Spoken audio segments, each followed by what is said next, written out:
Political fools, we got to stick together. In many ways, the people have always been ahead of their leaders. But we got to keep eagle-eyeing their foolishness if we gonna rise above. I don't care who says my cliche is tired, but what we need is love. Watch how we moving, watch how we grooving, see how we float in style. One nation under a groove, the Ganges has met the Nile. The hidden agendas. With Fry's same-day pickup and delivery, you can shop the same in-store prices and of the mind benders. These people will always do their due. But when we get to that sweet place that we go in, them could come along too. Cause we moving with the power and the glory. See how we float in style. One nation, one group, the Ganges has met tonight. There'll come a time when our children will ask us, big people, what did you do?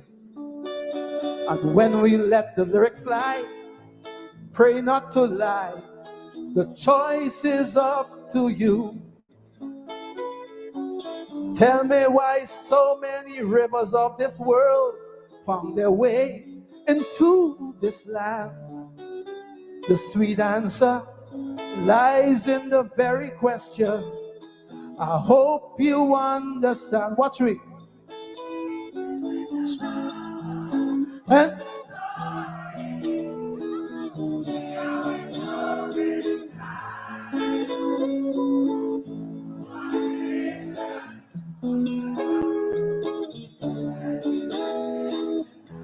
now, the lady who called from North Korea and said she have it on stream. All the streamers in the United States, Europe, throughout the Caribbean, we will sing this one together all around the world with the people here today. Are you ready?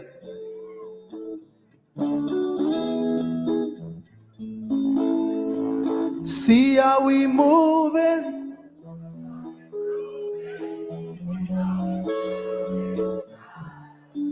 One nation.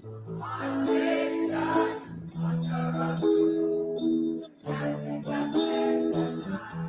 Hidden agendas.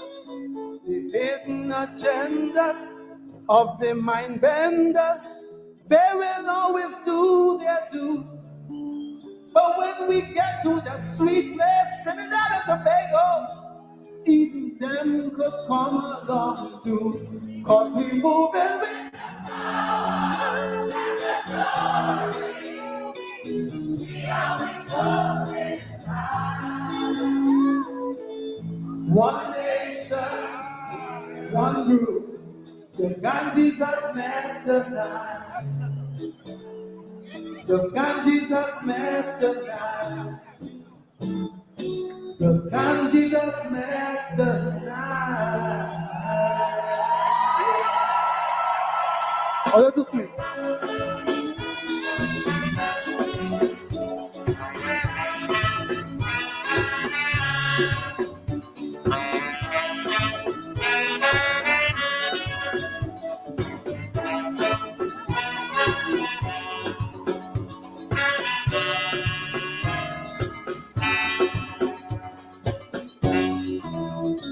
Many rivers flow to this naked eye, bringing fear and pain, but also a brand new style.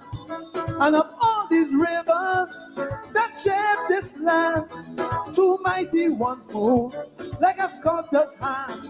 And today those hands across the land are the still landscaping. And there's no doubt we're gonna work it out, there is no escaping. But as the rivers flow, there are those who will send this passage. So every common man got to understand up and send a message. I tell you, put up your hand if you understand. Now come, see how we move it, watch how we groove it, see how we flow this time. One lovely nation under a roof. Tell me. Them boys will hit the agenda and the mind bender. They will always do their do. Various smart men and politicians, well, them could come along too. Cause we move it with a power and a glory. See how we move in style. One lovely nation under a groove. The King James has met the night. Check it out.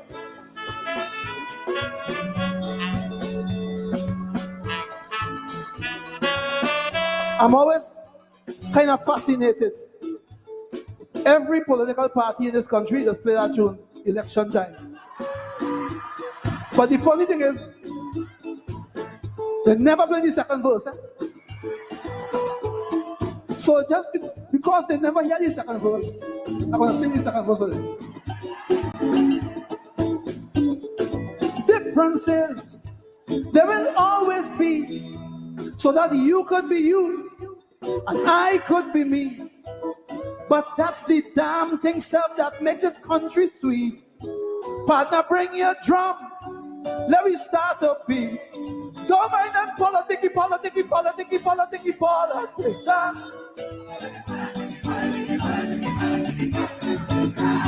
We don't jamming on them because we know the story. Let them fight if they want in this land of the deep. You know what we gonna do? What we gonna do? Come, see how we move it, watch how we groove it, see how we float in style. Oh yeah, one lovely nation under a groove. Jesus met the night. Get back to the hidden agenda and the mind bender. They will always do their do. Now we holding hands, now that we holding hands, trying to the promised land. Them could come along too, cause we moving with the power and the glory. See how we flow inside. One lovely nation, heading to salvation. Jesus under a roof. Tell me. Them boys will hit the agenda and the mind bender. They will always do their do. Various smart men and politicians, well, them could come along too. Cause we move it with a power and a glory. See how we move in style. How much could you save by switching your car insurance to Allstate? Well, let's say this is you. One lovely nation under a groove. The King James has met the night. Check it out.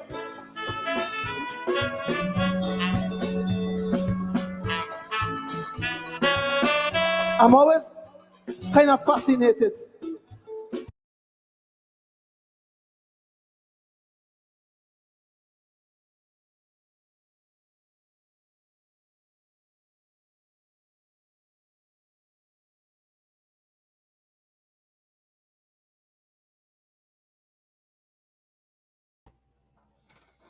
Well, good evening and welcome to Politics 101. David Rudder there. The Ganges has met the Nile.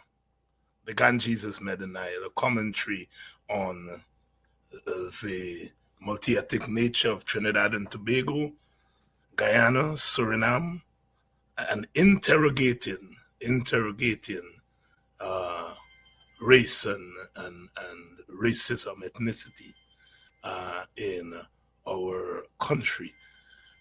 We are, of course, a multi-ethnic region, and Guyana and Trinidad and Suriname are more multi-ethnic than the others as a result of the indentured system that was brought in after emancipation, the end of formal slavery.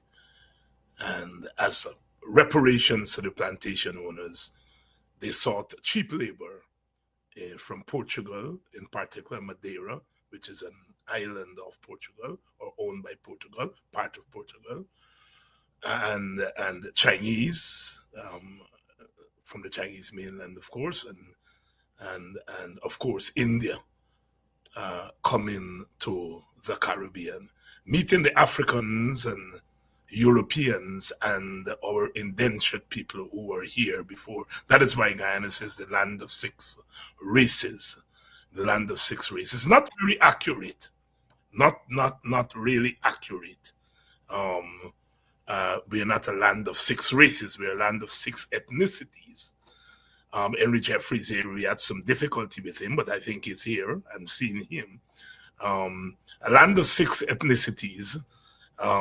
Because races, races has to do with skin color.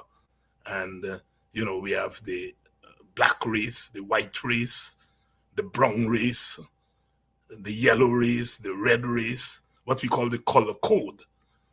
But we are different ethnicities. Ethnicity, of course, is a cultural construct. Race is a political construct. So among Africans, there are different ethnicities. Caribbean Africans are different from African Americans, and African Americans are different from Nigerians ethnically. Ethnically, we are different ethnically. Again, I say, West Indians, African Americans, West Africans, we are different ethnicities. But when you put all of us together, we have the same skin color. Then those ethnicities morph and become race. Black people, right? So we move from African American to black. The same thing with Europeans. Frenchman is a different ethnicity from the English, and the English different from the Irish, and the Irish different from the Romanians. They're different ethnicities. But what do they have in common? White skin color. You put all them together, they become white people. So that's where the construct come in, the construct of race move into ethnicity. And Indians and Bangladeshis and Pakistanis and Sri Lankans, different ethnicities. We put them all together, they're what we call brown people along the color code. So sometimes we get a little tied up with race and ethnicity. So when we say Guyana is a land of six races, we're not too accurate, right? We're not too accurate. Maybe what we have there are, black people. You had white people who transported black people. And then you have East Indians who are considered brown. And then you had Native Indians who are considered red people, red Indians as they call them. And then Chinese are considered Asians. I think they are yellow. They're yellow. So you come to think of it, we might have six races for real. Portugal is a particular case. Portuguese are really white people, but they were considered to be third-class white people, Portuguese and Spaniards and so on, and Italians, because they mix up, the Moors, and they get a little black in them, so they were considered third-class white people, but they're white people. So technically, we could argue, yes, that we have six races, but really there's six ethnicities. The thing is that our ethnicities operate like races, in the sense they operate as if they're historical enemies. You follow? As if they're historical enemies. We know white people and black people are historical enemies. one enslaved the other. All right? But, Indians and Chinese and Portuguese and African, they're not historical enemies. They didn't enslave one another. They've had their conflicts, but they didn't enslave. They're not historical enemies. Amerindians and black people had their problems. Amerindians served as slave catchers at one point. And so they've had their problem. But the only historical enemies are black and white people. But the Amerindians and Chinese and Portuguese and black people and white people, we conduct our social relations as if we are historical enemies. And that's where the concept of race comes in. We act like race. We act like we are racially thing. And Dr. Jeffrey, of course, has been talking a lot about that. And his column 2 weeks ago was quite interesting in that he argues that what we need in Guyana is there's need for some kind of mediation and international mediation, something along the lines of what happened in Northern Ireland, which is a similar country to Guyana ethnically, and there was a commission set up by the United States. So Jeffrey's saying that Guyana's long crisis shows the urgent need for an independent peace facilitator. Now, the problem with a place like Guyana, and we find this in some of the ethnically divided societies, is that we do not admit that we have a problem. If you talk to the politicians of all the political parties, all of them, the PNC, the PPP, the AFC, the FGM, WPA, we have some of our members, if you talk to them, they all will say we don't have a racial problem. But there's some of us in the WPA who say that we do have a racial problem. And we have confronted it. You go back to Quayana. I'm just talking the modern. Quayana was the first public politician to confront the problem of race publicly and say, look, we have a problem. We don't accept leadership from each other.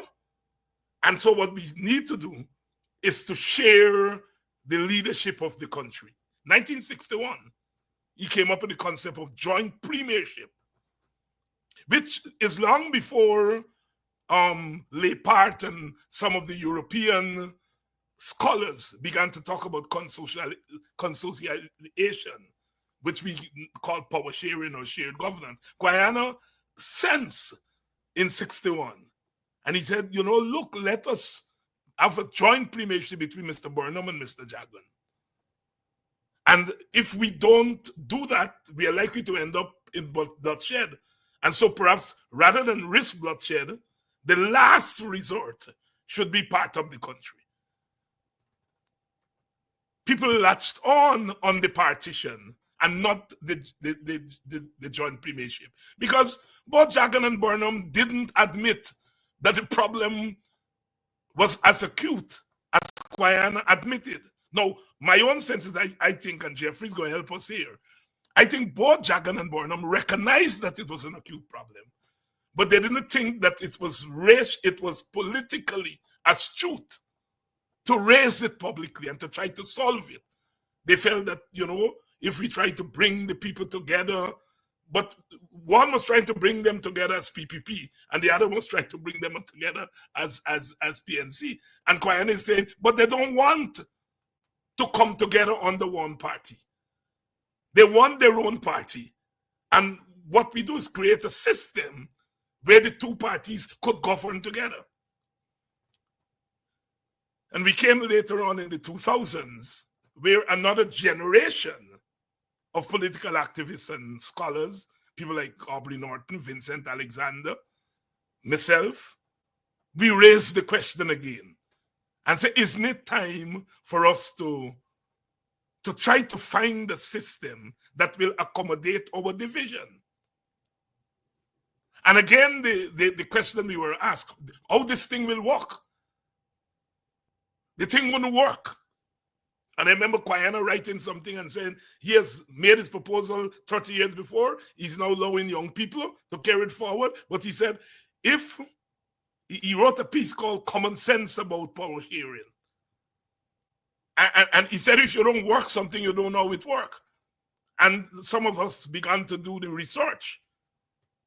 And we discovered there were countries around the world, Switzerland, and some of the European countries were using the system, Suriname and so forth. And so we felt that it could work, and we had made some headway. One of the biggest comforts was Desmond Hoyt. I remember Desmond Hoyt saying, power sharing is protean. I didn't, Hoyt had a way with words, You all think he's only born, no matter way with words. Hoyt had a way. And he says protean. That the thing makes sense. And I remember one politician who was still alive, because people like myself have become so frustrated because we felt that we could move our country forward. I remember that PNC politician called me and said, David, hold strain. We working on this, man. He gonna come around. He gonna come around. And so it was a joyful day when at the PNC Congress in 2002, Hoyt says power sharing is an idea whose time has come, and committed the PNC to power sharing. And we felt that there was the opening. Jeffrey, I don't think, was a fellow traveler then, but he was to try to bring Corbyn and Jack Dio together for us to realize this dream of power sharing. It didn't play out. It didn't play out. I know Corbyn put his own political career in trying to make the thing work. And it's only when that didn't work that Corbyn then turned to the WPA and said, look, we are arch enemies. But if we can't get the full power sharing with the PPP, at least y'all and we could come together. And out of that came the APNU. Just giving you all a little history. The problem is our politicians generally don't admit that we have a problem. You see, in order to say, let's share this country, we have to admit that we have a problem, that one group don't want to be governed by the other. And so therefore we have to come up with this framework for them to share it. I get beat up on this program over in the last 4 years because a lot of people, I think a majority of viewers here don't agree with power sharing. Partly because they said the PPP beat up black people so bad. Oh, you want to share power with them, Dr. Hines? And Quayana, again, he called me and in his soft way, he said, David, you have to tell them that you're not sharing somebody's power. You're sharing your own power. It's not PPP power or PNC power. We have to get our people to understand that. What they're sharing is their power. They're not sharing PPP's power or PNC power. And so Jeffrey said that what we need is a peace facilitator. And if you're having a peace facilitator, you have to assume that there is war. And I'm with Jeffrey. I think when we finish making all the analysis of Guyana's problems, all the analysis of the elections, I see all the analysis of the 2020 elections, 2025 elections, all that happened. The people feel that the APNU didn't do enough and they go and win. They feel that, we didn't have a coalition, so the guy would win.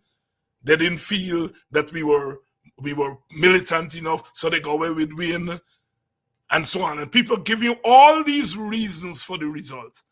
And the one fundamental reason, and that is the reason of the ethnic divide. Not many of our politicians are citing it, but it's there. And you look at Indian people, they did not move an inch towards the Black Party or the Win Party, which they consider to be not to be Indian. And the African people didn't move an inch to the PPP. That is a fact. But it's not put in the mix when we're asking what played out in 2025. That's why when Jeffrey wrote that column 2 weeks ago, I said, aha, Jeffrey's taking us back to sanity. You know, because all of the other reasons, and all those reasons are correct. You know, black people felt the thing, you know, PPP, make them impoverished, and they wanted somebody who they feel can deal with the issues, and all of those things are correct. All of those things are correct. You talk to people, they'll tell you a vote win because of that, a vote this because of that. But at the bottom of it all is the ethnic problem, and our politicians don't touch it. And I think I understand. They don't touch it because it's an explosive issue. Now, it's an issue that characterizes the society, but it is the most explosive issue. I have always been a race man. That's not never. I come up in an era of race. I come up in a black village where I was about to say you were taught to be black, but I didn't think anybody taught us to be black. You just come up and blackness was all around you. And in the 1970s, when we were talking about a class, and in a sense, I think the WPA type was saying that, look, I think we have made strides in racial unity, and so it is time that we cement that racial unity into a class analysis. And I think we went along, but we were, I was always a race man, despite being a Marxist or pseudo-Marxist, whatever, And so for me, when the PPP began to behave in a certain way, the racial dimension of my politics kicked in. And the crucifixion you get, look at how they crucify myself, Henry Jeffrey, Vincent Alexander, Rickford Burke, who dare to raise the question of race publicly. And they get some traction from it on both sides. There are people on our side of the political who don't want to be on a platform with me. I know it.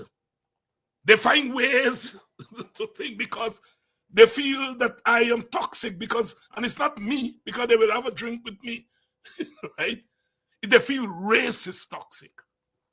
And it is the denial of that problem that Jeffrey is going. And Jeffrey is saying at the end of it, whether it's the distribution of resources, the distribution of contracts, the way money is spent by the government, the economics in general, all of it is subsumed in this thing of race.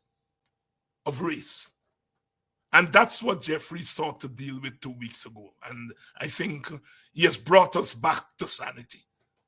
He's here after some difficulty with the technology. Dr. Jeffrey, have I been unfair to you in my introduction? Or misrepresented you? Hi, David, and hi again to your audience. No, not at all. You see, you want democracy, and but you get people, but how would you stop a government if they win an election? How do you stop them? Look what's happening in America right now. You have enough 70, what is it? About 62% of the people against Donald Trump. When they do their analysis and so on, they are against him, what he's doing. You will never find that in Guyana. Now, Donald Trump got to think about that when he's going forward, because he got to say, our election might be called 62% of people against me. But Guyana does not have what the United States Department said. They set up an investigation in 2021, and they say Guyana doesn't have a united public opinion. Indians go for Indians, Africans go for Africans, and that's it. And they are about, I mean, I talk about ethnicity. You start, when I came on, you were speaking to ethnicity. All ethnicity means, I went to Borbis. When I went to Borbis for the first time to campaign, in Indian villages, I am seeing African boys dancing with boys. I never knew that gonna happen. You mean Indian boys? No, with African boys and India, they mix up. They are of Indian ethnicity. They live in the Indian areas. That's one thing. They live in the Indian areas. Girls are scarce. Girls are not allowed to come out and their party like in African areas. So effectively, Indian boys are dancing with Indian boys and black and so on, and they're dancing with each other. And I was taken back. And it's one of the priests there, later in Donald Ramatala's office, when we were talking, he said, what else do you think? Girls are not allowed to come out to parties like in African village and so on. And therefore, if you got music and you got Indian boys dance with Indian boys, and if you live there as a black boy, you are Indian, you are of Indian ethnicity in terms of that. So you're doing the same thing. You have got accustomed to it. It's a cultural concept, as you rightly say. But I went to that sort of extreme to demonstrate when we talk about ethnicity. So when you say, oh, mixed race, 70% of the mixed race are of African ethnicity. 70% that they want to call this. That's why Africans, when you put them together, when the election is out, they vote African. They vote PNC. And that's what brings the PNC always up to the 50%, because Africans are somewhere about 30%. The normal, real, what we call African black people there, pure would be 30%. So effectively, what we have in Guyana is an ethnic problem. And in most of these countries, with this Northern Ireland you mentioned, the Catholics and the Protestants are the same white people. But they murder each other. There's some 3,000 they've shooting up for years and decades. But they're same white people.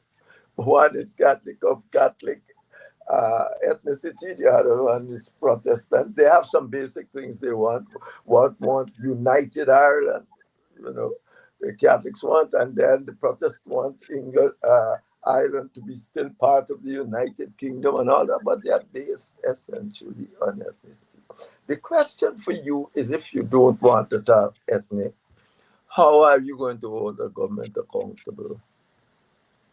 How? For the 60 years, you're saying no government accountable. At first, we used to say, oh, it's Burnham dictatorship. Now we have PPP dictatorship. Tell me how. How is it that you plan to hold a government accountable? If 50% of the black people will go and vote for black people, don't matter what they do, because if they look what the PPP has done, they've ruined this place. And yet, every Indian almost went to vote for them. So how you hold government accountable? So, and only 2021, the American government set up a team to look at it, and they said, Ghana don't have a public opinion. There is no single public opinion to hold government accountable. So what's the use every minute in the papers? You pick up your papers, we must hold the government accountable. Look what happened. And all these things the PPP do. And every single Indian almost went and voted for them. And every black, as you say, did not vote for them.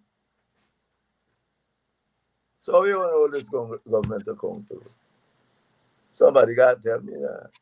And John Stuart Mills, since 1861, quite had that. since 1861. This is not said it. He said when people are divided like this, they are not fit for democratic government. You are not fit for democratic governance. It's only the 60s, and they just say, what's his name again? Being the father of state government because he was working in Africa. Leipart. You mean our yes, Arthur Lewis. Arthur Lewis wrote a book, Define Democracy Properly, and he got Nobel Prize, you know. Yeah. Let me get off here. I think it's these piddly doctors and things you're talking about. He got a Nobel Prize. He says, he defined democracy. He says, essentially, he's called the father of state government. Aldous Leipart and all of these that write more about it. He recognized this dilemma. The British, of course, John Shultman and all them are they are British thing, and they when elect during the 1950s, they told Jagan before all this confusion, you have to have shared governance. Well, Jagan had a majority then, he had an Indian majority, and that's perhaps why we're not seeing the census. But the point is, he had a majority then, and he rejected. Not only did he have a majority, but people don't forget, in 1951, he was a dead communist. And he did write the Americans and said he going to carry Guyana and the Caribbean into the communist war. That is why the Americans threw him out. That's why. Because they knew that he wrote a letter.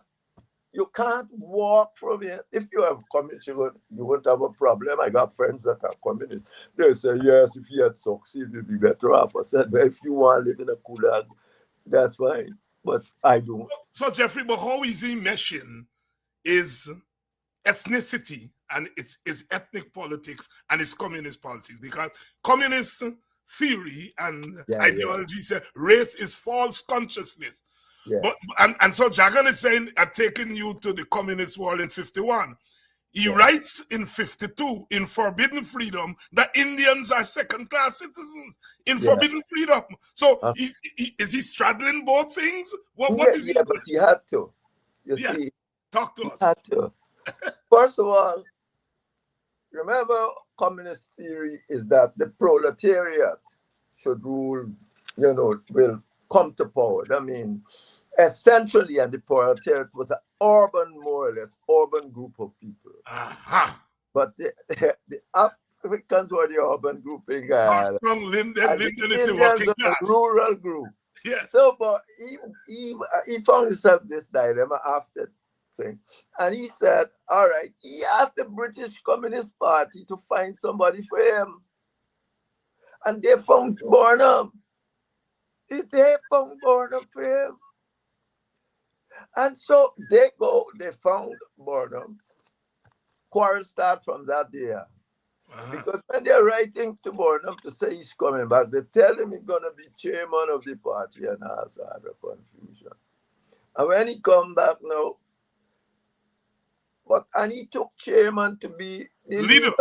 Because they modeled it off the constitution of the People's National Party in Jamaica, in which the chairman was the de facto leader. Yeah, but that was always the case before all this leadership. So Burnham think he's going to be leader now. Is the British Communist find Burnham? But Burnham used to have the little British Communist Party. Yeah. Jeffrey, hold your thought there. I interviewed Eugenia Charles. Yeah. She said, you're a Guyanese. I said, yes. She said, you're a communist like Forbes, Odo? I said, maybe not. She said, well, let me tell you about Odo. Errol Barrow, myself, we live in the same dorm.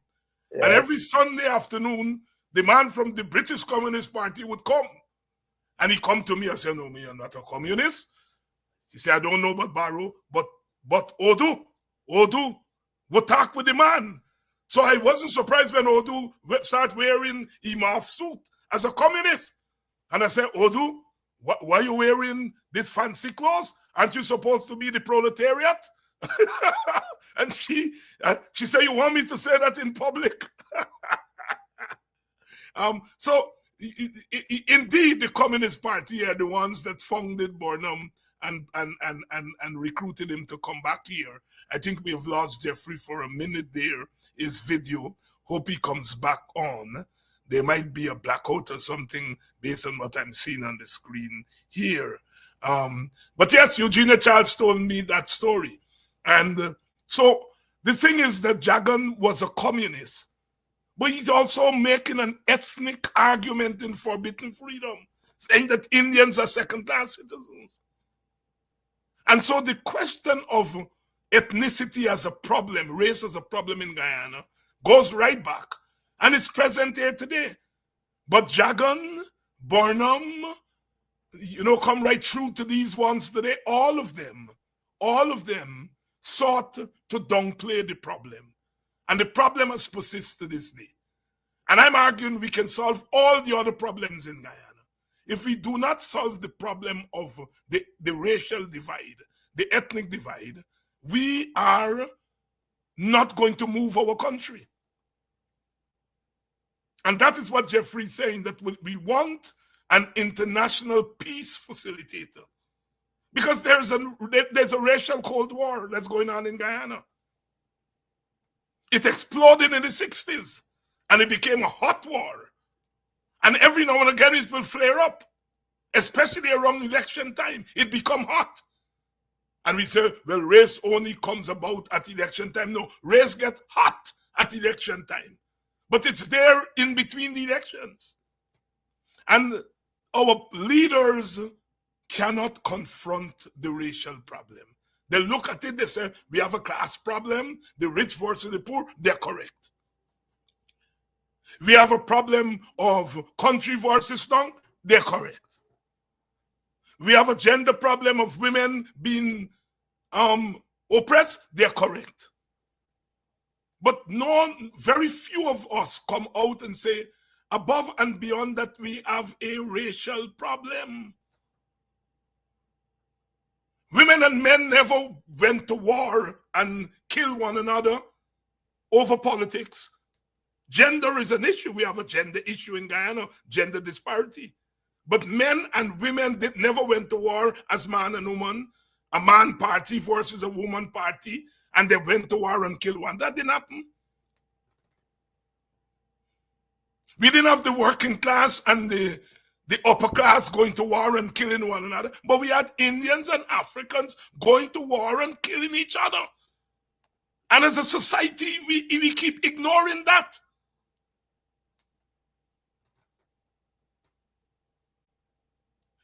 As soon as you see some Africans move to win from the PNCs, APNU, we say, oh, race is done. Racial, and that is our problem. Race is not done. They didn't vote for what they perceived to be the Indian party. They didn't go there. I saw Mohammed and Melanie, I think, today, and African people are talking to him. They're not abusing APNU. They're abusing PPP. They vote against APNU, some of them.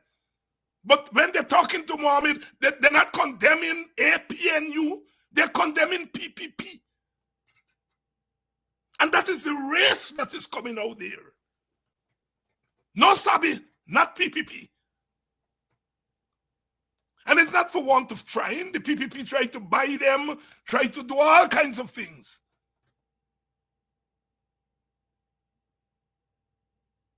And so we do have this racial, I tell you, wherever I go, I think I wear several hats. I stand up for poor people. I stand up for black people. I am a kind of cultural activist, steeped in African culture, where it be African music, etc., etc. But when I go anywhere in the country, both Indian people and African people, the first thing they identify me for is my defense of African people. African people the first thing they said, Dr. Hines, thanks for what you're doing for black people. I'm sure they know of all the other things that I do. But the first thing they congratulate me for, I'm telling you, during the campaign, when we go to those campaign meetings, I would walk through the audience, and some of my WPA comrades would walk with me, Indian comrades, African comrades, and they can attest. People recognize me for my standing up for African people. And then they go to the other things and so on, right? So I'm saying, as Jeffrey's saying, that this wishing away of race is really part of the big problem in Guyana, because we are suppressing the real issue. And Jeffrey's saying we cannot continue to do it. We have to find a way. We have to find a way to solve this problem. And he's saying, look, let us bring an international peace commission. And you cited the Northern Ireland experiment, that it was something that was launched by Bill Clinton, etc., etc. So Clinton is accepting that there is an ethnic problem, in a racial problem, ethnic problem in Northern Ireland. And then he moves, send George Mitchell, former Senator Mitchell. He said, you go and work on that problem. Jeffrey, over to you. Yes, thank you. Thank you about that. I don't know what happened there. That's all right. We're walking it through. No, but as I was saying, you know, if you want democratic governance, you must have a level of public opinion that would force the government to do something. A government can't still think all the people going to vote for them, because no matter what the PPP do, and perhaps the PNC too, you'll be seeing it. You can do it like, for the most part, and your people voting for you. How are you going to have democracy then? The same thing in Ireland. It was the same thing in there. And therefore, you have to, then when you have a system like that, indeed, when you have large ethnic groups generally, you have to put in place a system that takes all of them into consideration in decision making. Sir Arthur Lewis said it. He said, you can't have a large group of people and then tell them about majority rule. You can win by one vote and do what you like, and they don't mean anything. And that's what the PPP now can't even do a free and fair election, because people, they think PPP tells you clearly, oh, we put that in our manifesto. But that's your manifesto, it's not mine. And your manifesto only got to 40% of the people in this country. So what happened to the mine? And you think because you got your people voting for you, even if they were 50%, still what happened to my 49? The British Constitution is actually, because it's an homogeneous country, the British Constitution is all actually set up to make sure that the party that wins must understand it's only part of the country you win on. And therefore, in committee stages, as you are there, you got a committee stage that after what the government wants, it placed before the parliament. The second reading is a reading of principle. And you might get up and say, because I'm against this thing of principle. It's wrong for the country. It cannot thing on that. But even after you finish there, the British committee constitutional arrangements take you to a committee stage. It's at the committee stage that we have to sit down now and see, yeah, but I could have been wrong. And we work out something that is useful to both of us. Because after all, you with 50% or 52%, you are not the whole country, and you are not wiser than anybody else because you got in your manifesto. Your manifesto, people only voted for your manifesto. It's only part of the country, and you're supposed to govern the whole country.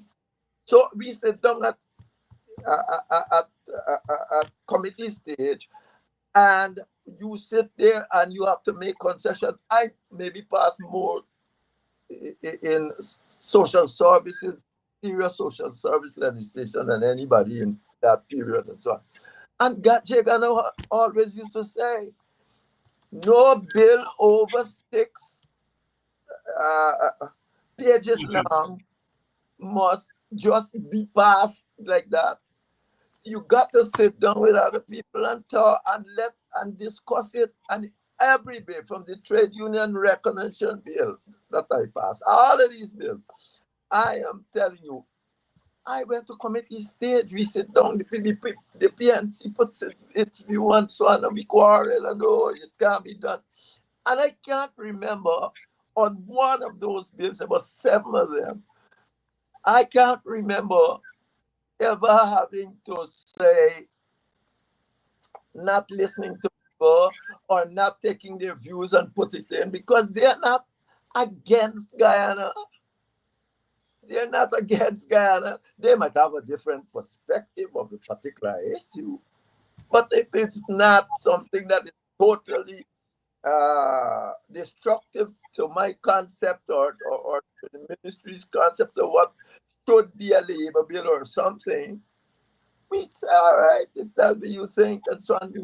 But today, the PPP just walk in a carpet. They ain't even talking to the opposition under some spurious, nonsensical issue, like they forget they didn't shake me hand, or they said that I rigged election. When they said you PNC rigged the 2015 election, did they?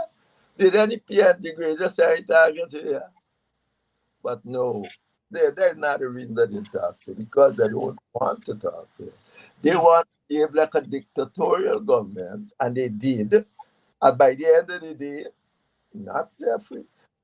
So Dr. Jeffrey, here is the story. You have called for an international peace facilitator. Yeah.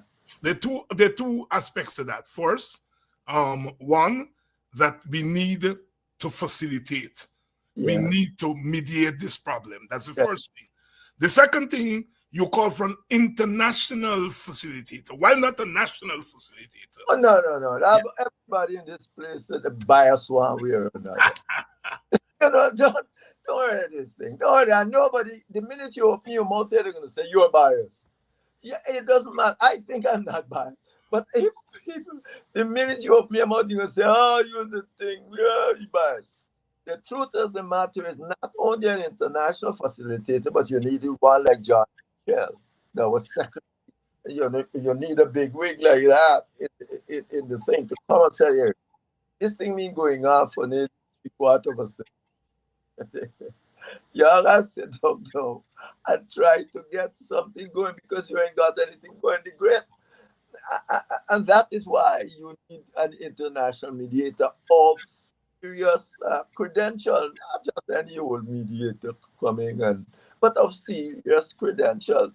Because what is taking place here? And by the way, that article that they printed of me, I wrote it in 2022.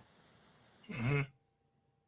So I hate to write it now because of anything. Yes, PPP last. Go back at the bottom, it'll say written in 2022. Yeah. Good. So this is not because PPP, the PNC lose elections, like PNC don't like me, PPP don't like me, I don't care. The truth is that you have to get a system that can hold government accountable. How do you do it if all the major parties with the major population thing are just voting for them? Don't matter what the PPP do, don't matter what the PNC do, their party thing. No change in the system. So you got a massive rigging campaign going on for that little middle thing there. So you come over, you get some percent, or try to ingratiate yourself or do something to get a little 51%. It will not do. You can't manage a country and leave out the concerns of 40% of the people. More than that. But you can't do that. So that's why we need this thing. And as I said, that article, see what they said at the bottom. Because I wouldn't write once a fortnight. I do love it writing just what I do. And that is 2022 when the PNC was not. When the PNC had just lost office. Lost office. Let's switch gears a little, Dr. Jeffrey, because your last article this week, as you know, zeroed in on an issue that you've belabored, an issue that you have looked at in several of its dimensions, and that is the relationship between governance and the need for domination.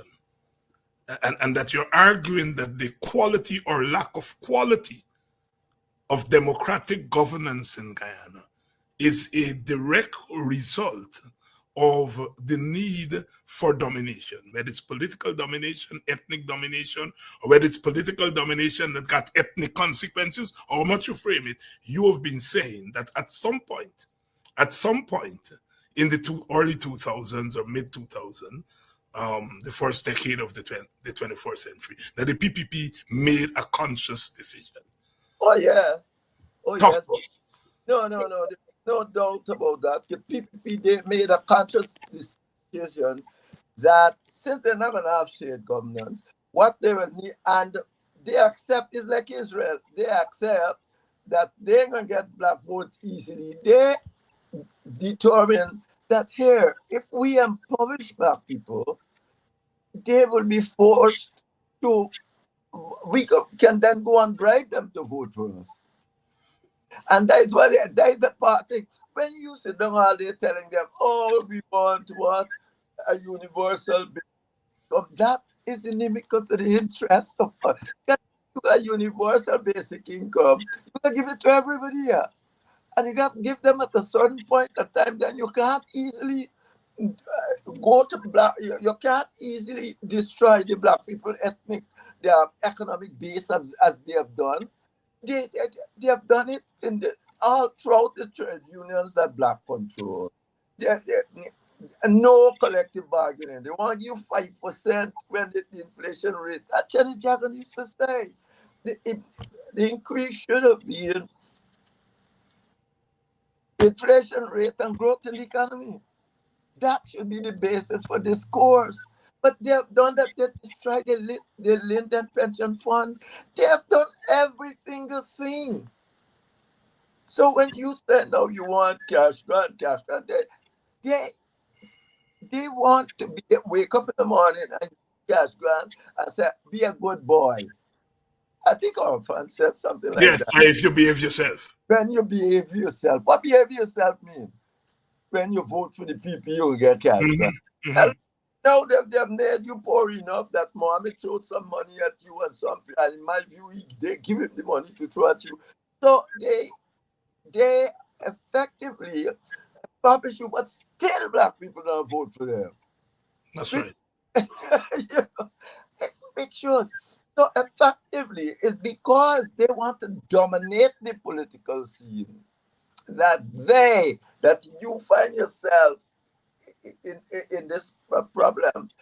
Bad governance result. They got to be a dictatorial government. No, I am certain they themselves must be shocked to wake up and see that people will tell them cleared out that the election was not free.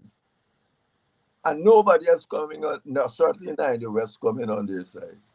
The election is not free, therefore it can't be fair. Dr. Jeffrey, you zeroed in on something that the opposition is trying hard to get into the consciousness of people. And it's taken a little while, but it's there. And that is the question of poverty and growth in the economy. I met with some Bostonian/Guyanese when I passed through Washington, D.C., Maryland recently. And the first thing people ask, man, how you all dealing with the development in the country? There's development in the country. You all don't feel that you all need to cooperate with the PPP and get some of that development for your people? And then you say to them, but there is 48% poverty. And recently, one of the international institutions said it's as high as 58%. So what development are you talking about? And then people sit back, And you make that point in this week's article about how poverty plays into the lack of democratic governance. And you said it just now that, you impoverish people and then you go to them and try to buy their votes. And then Mohammed go and he buy, and the money he get to buy, you give it to him in the first place. You're only going to hear that here on Politics 101. But talk about poverty, the high poverty rate in Guyana, and how that affects the quality of governance, affects the quality of democracy.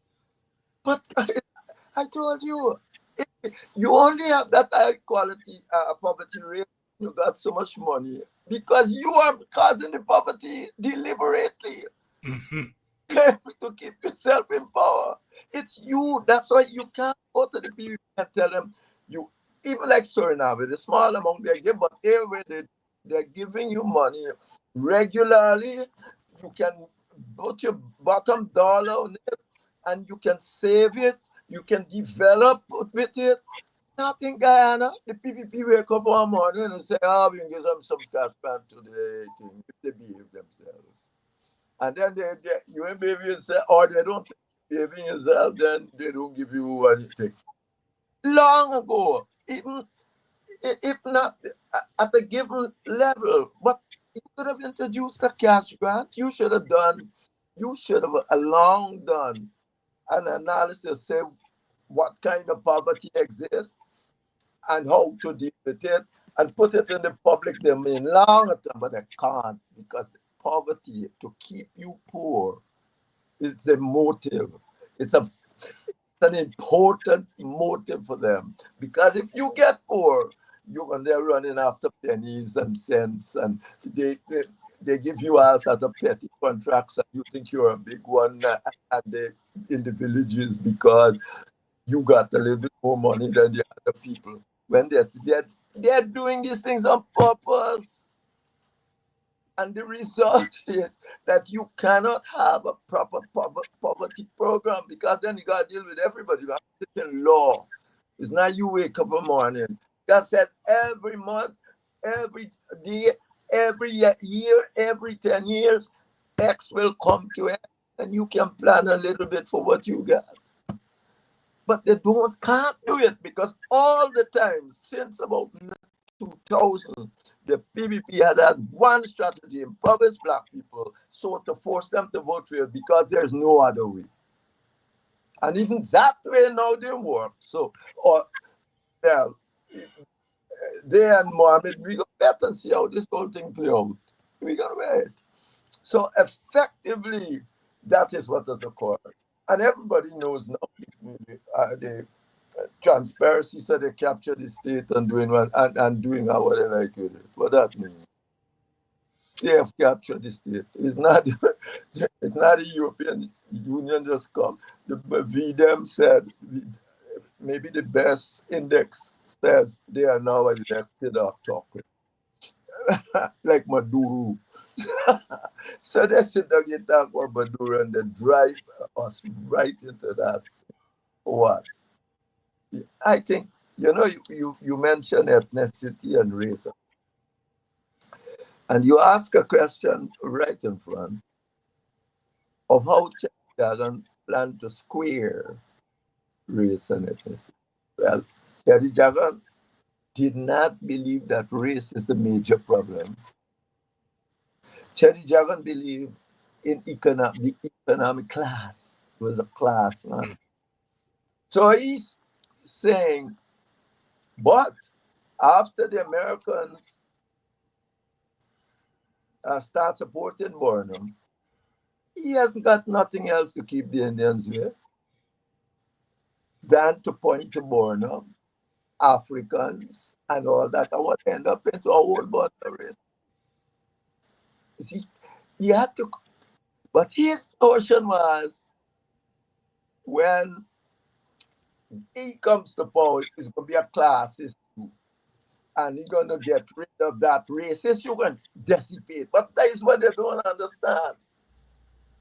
Who was it that wrote the book called The End of History? Fukuyama. Fukuyama, yes. Fukuyama wrote a book called The End of History. And Huntington says, no. History not going to end like this. The new dynamics we will have in the world are cultural, ethnic dynamics. And we are seeing it all over the world.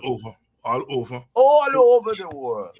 All over. And when Obama came to office in America, they said we have come to the end of race. Yeah. And then we saw what Obama election did was to ignite race in a more vicious way than before Obama got elected. You know, and in Guyana you have those condrels who are talking about the end of race. Because only in the people and their supporters. They're talking about the end of race. When they tell the people vote race. Oh no. They're only trying to con you. It's another con game. Oh, the race is finished. Oh, we have one election. Like when people buying votes up and down the country. You doing well, like with election commission. You go pass rules to change election laws that is not consensual. I mean, how? But they got the Indian people, the propagandists. Most of them are who running out there say, "Oh, racism, what racism?" No, you were the major protagonist, and you and I know black vote. Only 1,000 in Region 10 vote more for you, maybe Africa. And you said that you're going to turn the place red. Remember what it said? So, I mean, you have to face it. Once you got the racial thing, particularly like in Ghana, it's only about 5-6 countries in the world like us, you know. That's why I say it's quite an interesting place to be and to talk. I told Jerry Jagger, I said, when he tell me all this economics and how new world order and all sort of thing, I said, Jerry, you know, most politicians want to get Nobel Prize and think. Jerry wants it. Well, why not? He should get a Nobel Prize. Mandela got one, right? Mandela got for the apartheid. So I said, Mandela got for the apartheid. You got a problem worse than Mandela here. And you should try to solve it. But he already run into economics. He believed that once the economic situation changed, the other things will change. Yes. You know, I told him so. And I had to tell my friends the same Saturday afternoon. I just told Cherry that if he wanted Nobel Prize, he should deal with the racial situation, because every country like us in the world has had this problem. Look at Cyprus. Cyprus up to now, although they call it one country, divided according to ethnicity, Greek and Cypriot. Yeah. So you have to set up arrangement. First of all, when you write in a constitution, substantially all of us got to agree on it. It is not, I think Madison and you was quarreling with some when they were writing the U.S. Constitution, saying, if you're writing a U.S. Constitution, everybody should agree. They were saying. But then we come to this thing about substantially all of us. You can't get a constitution that only suits 50% or 60% of the people. It's not a constitution. It leads to rule by law, not rule of law. And that is precisely, indeed, that's precisely what the people are doing. They're ruling you by law, not rule of law, because they can change it, do it what they like any one time. It's not rule of law, or else they shouldn't be able to do that. Explain the difference between the two concepts there. Well, the two concepts are quite clear. In the sense that rule by law means you can make any law and tell me there's a law and I got to do. But you can tell overnight to suit yourself. So you don't have to even live by that law. And who helps you in that? And then you got the judiciary by you got all that. So you are just mama guy. Rule of law means that if you want to give people some grants, you must put it in law. And everybody, it's expected by people. Not every morning you wake up, oh, I giving them or I'm not giving you no more. No, it must be there. People must have certainty. Then they can invest. Then they can know what they're doing in the future. But they don't want you to get more in the future economically. And that's why when it got to a stage when people can get up and say the PPP, even maybe the most ignorant person can get up and say that the PPP are trying to develop apartheid state in Guyana. I mean, people, that's precisely what they've been trying to do. And so people know that that's what they've been trying to do. They control everything. I can't let you go, Henry, Rule of law, without asking your view on a couple of things. First, the APNU, they're on the streets. They declared a revolution yesterday, demonstrating, calling on the government to meet its promise for cash transfers for Christmas. Good move. No. Cash grant for Christmas because people gone to expect it. But for me, this cash grant must be, they must set up a system to tell people when they're going to have grants. And yes, everybody at a certain age should get it, and you're going to say, if you never came for it, you got 2 years to come for it or whatsoever, and you'll get it. Not, you got to call this person, do this, and all of that. So yes, but that is only for now. What you need is a proper system to address poverty in Guyana. And but we're going to get there, because largely that's going to destroy the whole PPP project in you poor. Yeah, at least you're going to undermine it seriously, of making you poor so that they can get your votes. You're not get it. Look how long you're talking about it. Any sensible country, the amount of money, never run on them billion road, giving hard contracts to all sorts of. Any country, any proper democratic government that people that can hold accountable would want to give people money. Which government go to election when the people are getting poorer? In a democratic, when everybody say that these people are getting poorer. But they can do it because you don't hold them, you can't hold them accountable. Because regardless of what they do, supporters go and vote for them. If they keep you poor as long as they like you, they're supposed to go and vote for them. The Attorney General said that the PPP does not intend to swear in Mohammed as the opposition leader, because to swear in a fugitive as an opposition leader as part of the larger government structure would put Guyana in danger. Your thoughts? Two things to say here. You just ask about the rule of law and the rule by law. I know. That is the rule by law. There is the rule by law. He made a law, and if the law says Mohammed can't go, he's saying we are not going to deal with it. But you see, effectively, he shouldn't be saying that. But they control everything. They control the judiciary, they control everything. So when he tells you that, the first thing I would say, well, we're not going to see what's going to happen. I told you 2 weeks ago, let me look at the end game. The end game is that Mohammed had given them everything they would have. Give them region 4. You can almost give them region 10 if not. And they must got to give something too. So let me see. Because so much bribery and corruption about all these processes, even internationally. you're gonna hear, all right, the courts might well have said that they can't go, but the attorney general did say they would not allow it.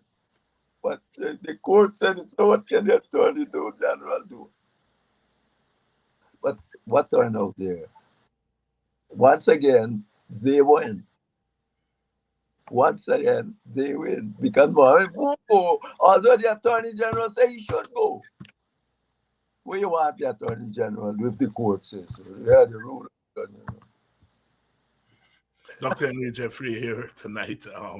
I notice I notice you all like rule of law versus rule by law. That's our headline for tomorrow morning's newspaper coming out of Politics 101. That's the Politics 101 headline: rule of law versus rule by law. You heard it first on Politics 101 by Dr.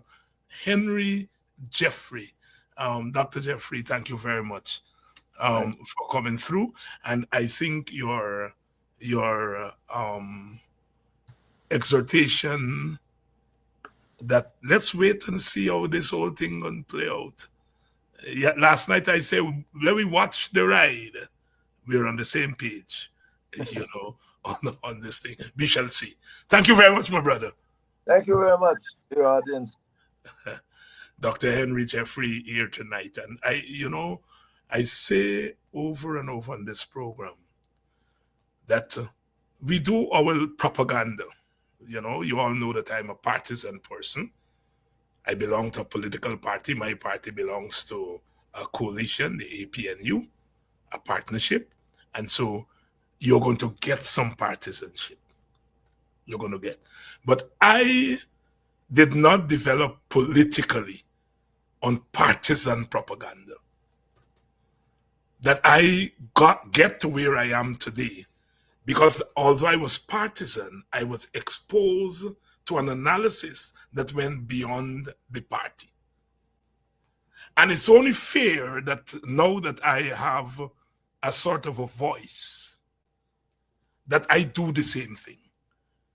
That there is a place for our partisan analysis. But there is a place for an analysis that goes wider than our party and includes our party, but wider than the party. And I think to understand our country, Guyana, we have to do that. And one of the difficulties with our politicians, our political leaders, is that we don't go wide enough outside of our partisan comfort zone. That is, we don't look at ourselves from the outside. We only look at ourselves from the inside. If we were to look at ourselves from the inside and look at ourselves from the outside, there are a lot of things we will pick up that we wouldn't pick up. Our politics are a complex politics. Guyana is never an easy place. Dr. Jeffrey said there are only 5 or 6 countries like Guyana in the world. So it's not like we have a big reference pool. There are only 4 or 5 countries like Guyana. And all of those countries have taken steps to deal with the fundamental problem. Guyana is the only one that has not taken steps. And that is why we are in the crisis. Our neighbor in Suriname, they recognize that they have a fundamental problem of ethnic division, and they've taken steps. Northern Ireland has taken steps. Switzerland. I remember during the crisis of the 1980s, Mugabe relented and agreed to a government of national unity, a power-sharing government in Zimbabwe, in Kenya. After 2 elections where there was political violence between the Kikuyus and the Luos and so on.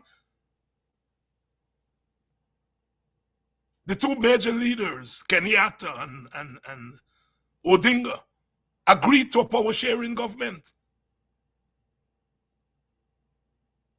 The other countries that have the problems like Guyana agree. I think Cyril Walker is saying, but the UC taught us the global approach to our thinking. And you're right.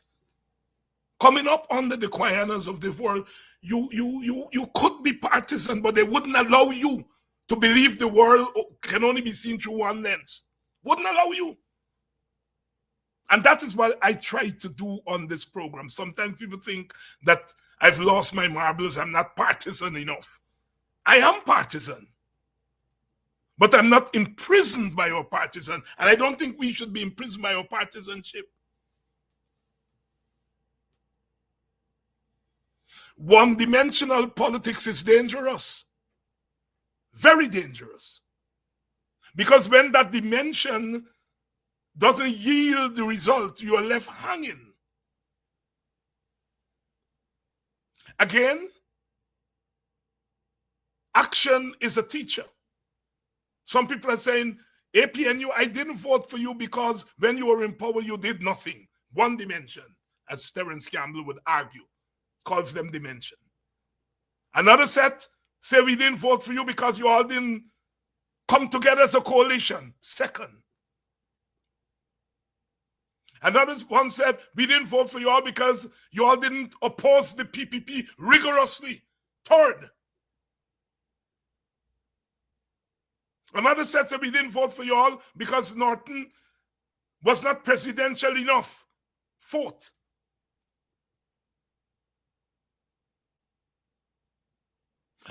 Another set saying we didn't vote for you all because you all did not represent black people as black people.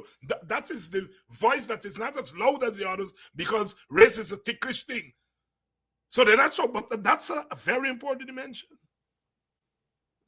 And then when you look at those 5 things or 6 things, 6 reasons that people didn't vote for APNU, either they stay home or they voted for win. You have to find something that bring all of those things together. You have to find something. It's not one. If you come to the conclusion that, you know, people migrated home and stay home, or they migrated to win because of one of those things, you're in trouble. We have to find a way to bring them all together. And when you bring them together, you see the larger picture. And you're able then, as we move forward, to be able to address the fundamental problem. I disagree with the knee-jerk action. Oh, well, you know, the problem is the PNC party. Well, there may be, because people are saying that we have a problem with the PNC party. But the way you deal with it is to go and rebuild the PNC. Well, I don't know what that means. I do not know what it means. Some people are saying, well, you know, you all got to go and build party groups. In the old days, when you joined a party group, there was something to do. You joined the party group, you used to have to study. You know, you gone to the party school. You gone and you're sharing out pamphlets. You go in and organize people and so on. Those days have passed on. We're not into a party group era. Back in those days, there wasn't much to do. You come from work, you go to the party group meeting. You come from work today, there is social media. There is all those things. The 1,000,001 social media influence of the world has changed. People have other things to do, so the party group as we know it is not the same. Yet people instinctively are saying, you know, you have to build the party groups and so on and things. We have to understand changes and then adapt your politics to the changes.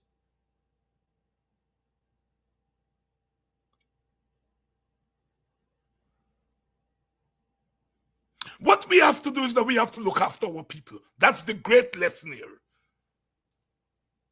The old politics say when you get power, you have to look after everybody. That's the old politics. The new politics is when you get power, you look after everybody. And within the context of looking after everybody, you have a space in there for looking after the people who vote you into power. So you're adjusting the meaning of governing for everybody. You still govern for everybody. But you make sure you look after the people who vote you in, because the people who vote you in a winner-take-all system, are saying that, look, we are voting you to look after our interests. Political theory said that when you get power, you must govern for all. So you have to recognize that. And you have to find a way to govern for all. You have to find a way to look after your people without derailing the principle of governing for all. It's not going to be easy. But you have to find a way to balance the two. To govern for all, but to look after your people. I think that's the great lesson for the APNU. Because when people say when you were in power in 2015, 2020, you don't do anything for me, basically that it's not necessarily true. You did things for them in a general way. There were things that African people, Amerindian people benefited from under the APNU. But what they're saying is that there was not something with our name specifically on it. So we didn't do a good job of balancing the general with the particular. Amerindians need things in a certain way because they're living mostly in the hinterland. And their needs have to address, taking into consideration the hinterland. The particular, if must you do the general. African people, because of our historical problem, our historical dispossession, the state, the government has to be more proactive in leveling the playing field to bring Amerindians and Africans up. So the state has to have a particular attitude to Amerindians and Africans.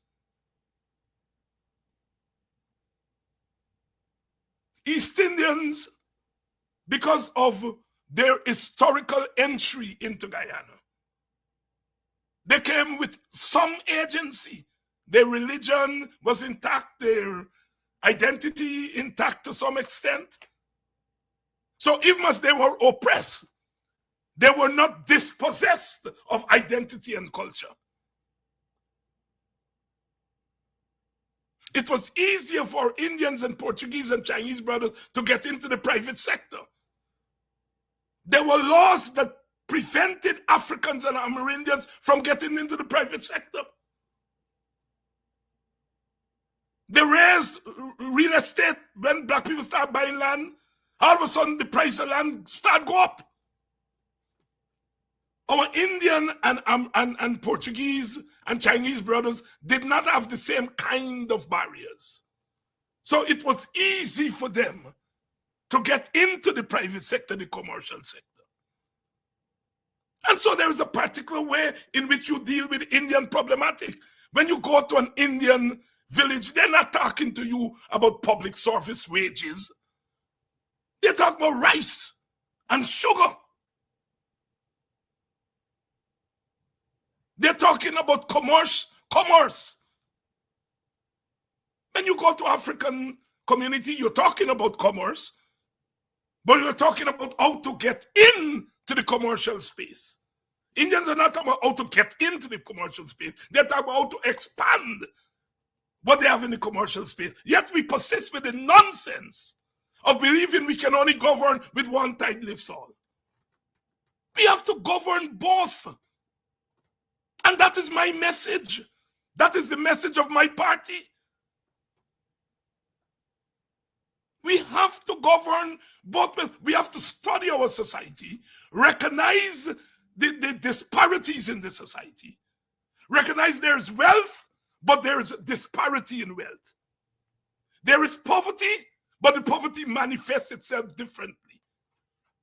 If you live in Albaistong, or Tiger Bay, you can't plant no kitchen garden. You want plant Bora and Ballinger and pumpkin. You live in the countryside. You're able to do that. If you're planting rice, you're planting some, and so to attach a kitchen garden to your rice thing becomes easier than if you're in the African community, you're a teacher. You wake up 4 o'clock in the morning for cook for your children and your husband and so on. You go to school, you teach till 3 o'clock in the afternoon, you come home, you're hustling the lesson. Where you won't find time to plant a garden? I hear people say, well, black people need to plant. Of course, black farmers need to be encouraged. But you don't expect a teacher, a public servant who got left Golden Grove and go down to Georgetown, walk all day, go to the car park, got wait, get home at 8 o'clock in the night, where he or she's going to plant garden. Even if they plant the garden, they don't have time to even water the garden. Sometimes we are being unrealistic. What we need is black farmers in the black villages. And here is where the APNU, in introducing the RATE project, they were heading in that direction. And the PPP came in and they broke it up. And then tell black people, go back to the land. And you're not facilitating going back to the land. And then some black people who don't think the thing through, oh, black people don't plant garden.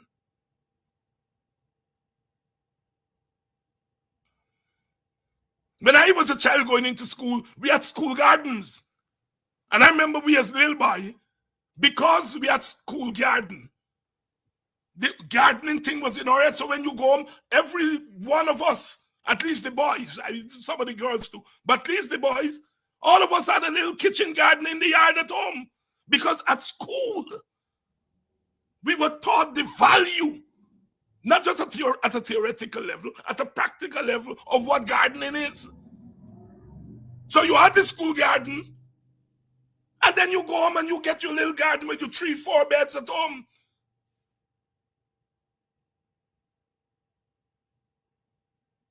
So unless we recognize the diversity in our society and understand that each group has its own particularity, and so we have to address development in that way. Rule by law and rule of law. That is why when the reverend go to Buxton and tell them the law say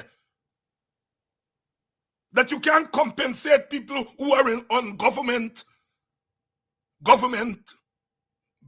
land or government, reserve, I think is the term they use. The law, and that's what Jeffrey means, that they're engaging in the rule by law and not the rule of law. The rule of law says that if you are building a public convenience that is inconveniencing people, something is wrong with it. The way to go about it is to balance public convenience with people's economic convenience. But if you're building a public convenience via a road and you are destroying people's right to make a living, you are not doing development. And that is what I am saying to Reverend. You can't go to poor people and tell them the law said this. That is ruled by law. Because the law said, no, these people are there, they're trying to make a living. You're saying they can't be there anymore, and you're not giving them the proper compensation. And it's not just about giving them some money in their hand, but giving them enough money that the loss that they will take, the immediate loss that they will take, because this road is going there, they will get enough money that wherever they're relocating, they'll be able, for the 6 months that it will take for them to build up back the clientele, they will get enough compensation to roll them over. Oh God, if me know me and study economics. You are the government and you don't know that. And that is the kind of representation I intend to make for our people. And they would not want that they don't want to deal with that. And that is why I bring it here public. I've not heard back from the Reverend since early last month. I've not heard back from him. When those people move from the drive-by market, where they're making the money by people driving by, and you're moving them to a place where they're losing thing because there's no drive-by. They don't have that drive-by now. So they have to depend on another form of marketing. It will take them time to readjust to the new form, the new position. Give them some compensation to hold them over. And that is what I wanted to talk to the Reverend about.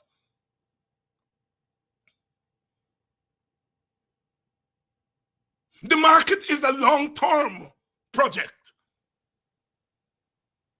The question of going to a market in Buxton has long left our culture in the villages. Because apart from Golden Grove, which I think has a fairly thriving market, in the African communities, we have not had markets for a long time on the East Coast and West Coast and so on. So the marketing culture is not there. So if you're going to build a market, welcome. Yes, we welcome it. But it will take time for people to adjust to the presence of a market. It will take time for people to be able to go there and sell the things and people to go there and buy.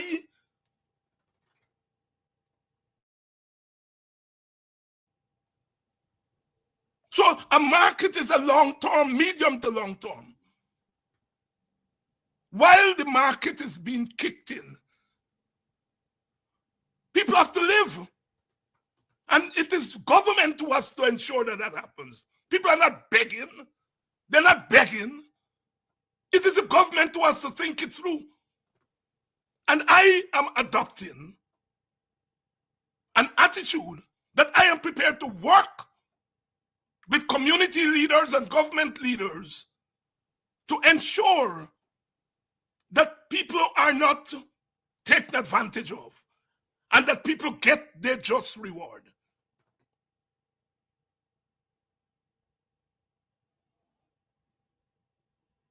People can get contract to build a school at Bamia and contract to build pump across the river, and they're not delivering. Whole heap of government money already advanced to them.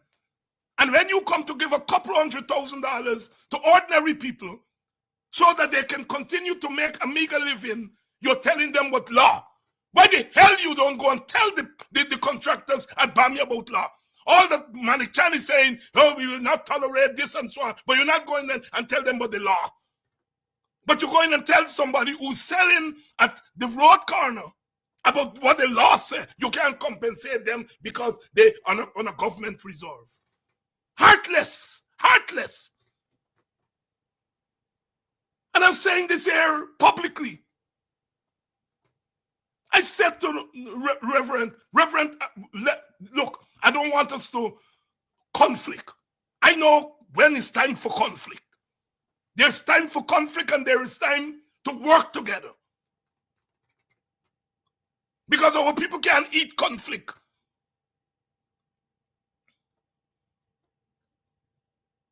But this thing to dominate.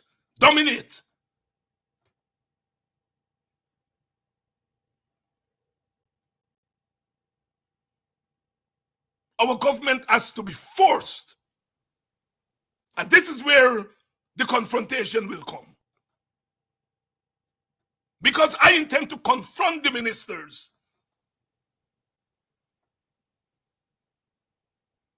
And we in the APNU intend to do that.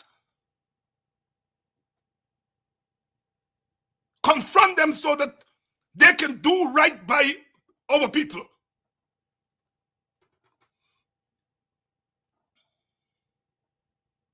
I don't agree with cash grants for individuals, only for individuals 18 and over. I don't agree with it. I think there should be cash grants for each household. That brings in everybody. Or if you decide that you only want to give it to individual, carry it back to age 14 or 15. But if as I'm fighting for that, even as we are fighting for that, we are saying the one that you have in place now, 18 years and over, pay out on it. Pay out on it. Because our people need it. But once you finish pay out on it, let's fix it to make sure that we are not in this scenario anymore. It's not always what you believe in. It is about what people want. What you believe in may not necessarily be what they want. Certainly not at the present time. Our people want money.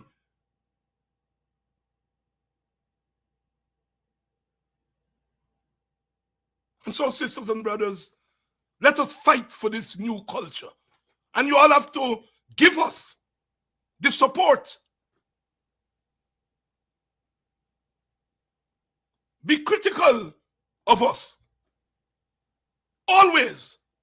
Be critical of me. Be critical of all of us. But also support us. Being in opposition in a winner-take-all system is hell. In Jamaica, each parliamentarian is given a certain amount of money to do developmental projects in their constituency. In Jamaica. In Jamaica. And Jamaica ain't got plenty of money like Guyana. But each parliamentarian is given money to develop projects in their community. Why can't we not do that in Guyana? Why can we not do that in Guyana?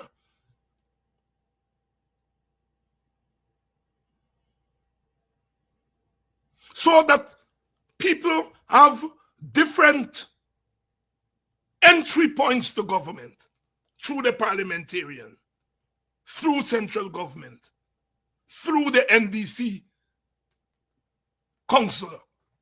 They have different entry point to government. And that's what we're talking about. So we are going to pursue these issues. We are going to confront the government. Different political parties will take different strategy. And they all will add up at the end of the day. Some parties will go and listen to people and walk away and do nothing. Some parties will go to listen to people and then attempt to do something. I will fight the PPP. Ding dong. But I will also seek to make the PPP make resources available to my constituency. I will not collaborate with the PPP. I will not collaborate with the PPP.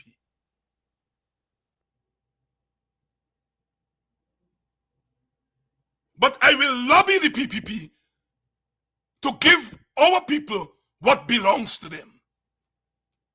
Let me repeat. I will fight the PPP ding dong because they're an illegitimate government. Ding dong. I will not collaborate with the PPP for nothing. But I will lobby the PPP as the government to bring resources to our constituency. You may say, well, Dr. Hines, how are you going to do all? Well, that's why you all send us to school. And that's why you all elect us. We got to figure out the nitty-gritty.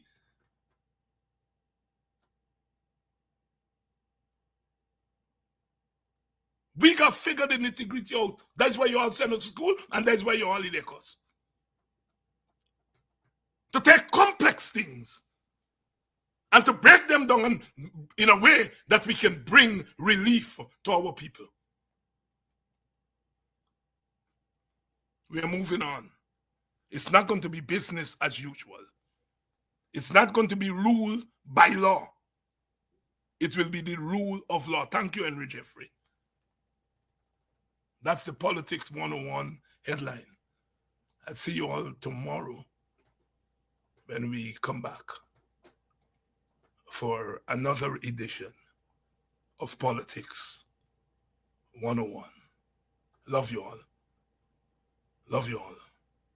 I'm trying to find the young man. He was a cameraman at the Linden rally of the APNU, who came up to me and said he's voting for the APNU because he realized that it's not every day a politician says to people, I love you. I shook his hand and I say, thank you for that vote.